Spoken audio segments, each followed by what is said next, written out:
সংসারে যে ছেলেটা টাকা কামায় তার বউকে তার সন্তানকে আলাদাভাবে মূল্যায়ন করে, কিন্তু যে ছেলেটা টাকা কামায় না তার বউকে সম্মান দেয় না, মায়া করে না।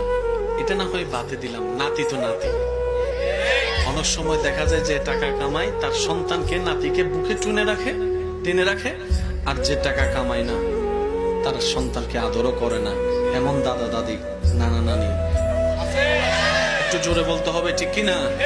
মা বাবার জন্য তো সন্তান সবগুলাই তো সমান হওয়ার কথা ছিল। এবার বলেন রিজিকের মালিক কে? এখানে আমি জানি না আমার সাথে একমত হবেন কিনা, অনেক ছেলে এখানে আছে দাঁড়ে গিয়ে চাকরি খুঁজতেছে, চাকরি পাচ্ছে না, হাত কোটায় বসে থাকে নাই, চেষ্টা করছে। সে ব্যবসা করার মতো গুণ নাই তো করবে কি? তাকে তো টানা দিলে হবে না, তুই আকাইম্মা বৈশা রইছস এমন বললে তো হবে না, পারলে উৎসাহ দিন। আর